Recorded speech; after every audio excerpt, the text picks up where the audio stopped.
Hello, my name is Nir Esterman. I'm from Israel and I'm a teacher of family constellation and systemic work and also of shadow work. And here with me is Sonia from the Netherlands. Sonia, will you present yourself?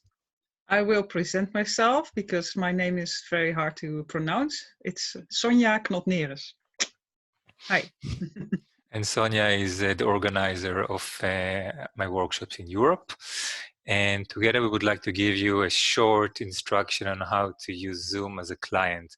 So the scenario we're talking about is you would like to have a session with your systemic coach or family constellation facilitator, and it's not possible to do that physically at the moment, and maybe also in the future if you live a long distance away. And we want to make it easy for you to join in and feel safe and comfortable. So what do we have? First, you need to download Zoom. This is how it's done. I will share my screen so you'll see. You open your browser, and I already prepared in advance. I Googled download Zoom and reached this page of the download center, and I can download the software. And if you have a mobile phone in which you would like to connect to Zoom, go to Google Play or the App Store and download Zoom. Once you install Zoom on your device, you will be asked for three things. One is that to have a username to be registered on the Zoom website. It's free. You don't have to pay anything for that, but you need to do that first. And you will also ask to allow the software to use your audio and video. If you would like to use it and to be seen and heard, you should say yes. If you're not interested in being seen or heard just to watch, you actually don't have to do that. So, a couple of technical things. If you're using a mobile phone or a laptop, you already have a camera and a speaker, but if you're using a desktop, you may not have them. So make sure in advance that you have some sort of camera and a microphone in order to be seen and heard. And make sure your device is charged and preferably connected to electricity, to a charger, so you won't be cut off in the middle because you ran out of battery. Also, think about a location that you want to connect from. So if you see me and Sonia, you can see that behind me there is a blank space. It's not the nicest spot, but there is no noise behind it, so you can focus just on me. I actually like what I see on Sonia's side, but maybe, Sonia, how do you feel about this background of I'm yours? okay. I have no choice. You're okay, you have no choice, yeah? Corona times, we have maybe a little less choice than we would prefer to have. But at least it's a good idea to prepare the background so you'll feel comfortable with, like taking away the dishes or the dirty laundry or whatever.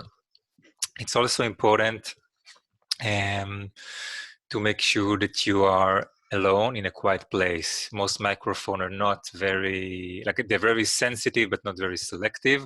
So they will put into the talk noises from outside if your window is not well shut, and music playing somewhere else in the house, especially if you have kids shouting, it will be heard.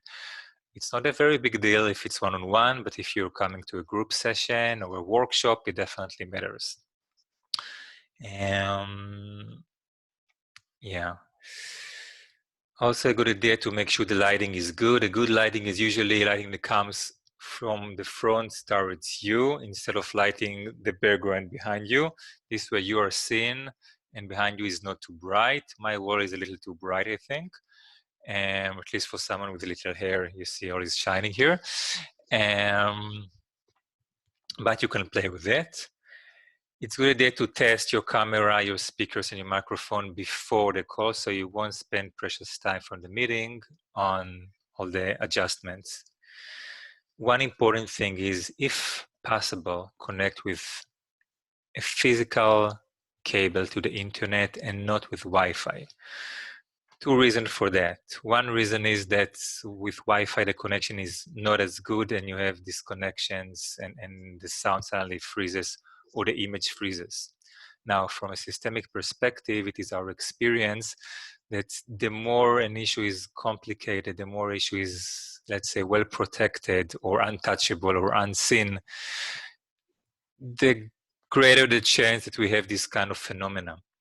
So in order to make it easier for us to say, oh, something is happening because it's freezing, and not, oh, your line must be bad because it's freezing, if possible, connect with the cable. Yeah. Put your device in a comfortable place, comfortable for you to sit and to reach your tea or anything else that you need. But also in a stable place, because holding it in your hand and it moves all the time is really uncomfortable for the other side. Also, and talking about systemic work, there is a good chance that you will want to use representations, physical representations.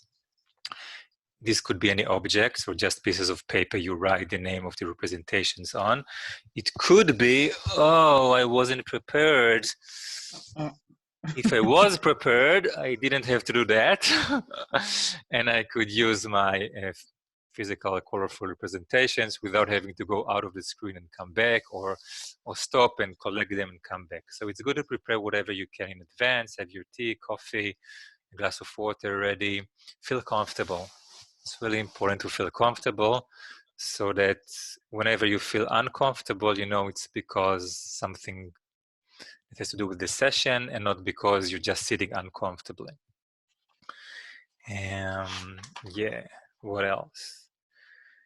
When you join, you can join in two ways. One way is to be added by a link. So the facilitator sends you a link, you click the link, and you're almost in. Or you can use the join button of the Zoom and use a meeting ID and then also a password. Once you've entered your part, you will probably receive a message say that you're waiting for the host to admit you. When you're ready, the host receives a notification and he can then add you. Because of security reasons, it sometimes takes a few seconds for it to actually connect. And then you're together.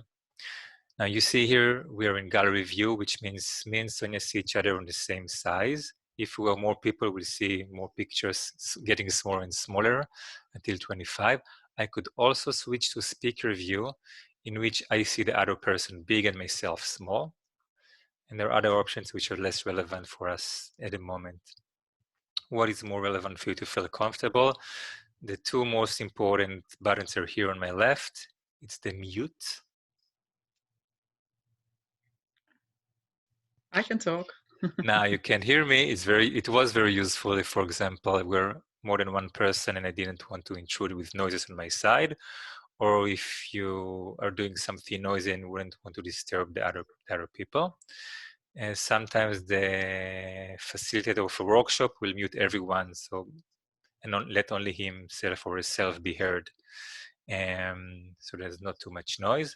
Another thing is sometimes something intrudes on the picture, a naked child goes by, or you suddenly notice there's something you want to change. You can stop a video like this, and then we'll see a picture of you if you put one in your Zoom account in your name, but you will not see. You can do whatever you need to do, and then pop right back in like nothing happened.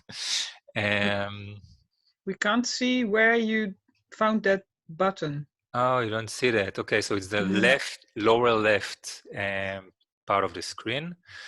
You have the mute and the stop or turn on the video button. You have some other buttons. I won't go into them now. The important ones are the chat, in which you can write things. So sometimes you want to write something and not say it, so it's possible to do it here. It's pretty much in the middle of the buttons. And you see, by the way, the buttons when you move your mouse. When you don't touch your mouse for more than a few seconds, the buttons disappear. The gallery view or the speaker view are on the upper right part of the screen. So I think this is it for the technical parts. Now for systemic perspective, we mentioned the disconnections and being ready with representations. Sonia, is there anything you would like to add? No, nothing I can think of now. Okay.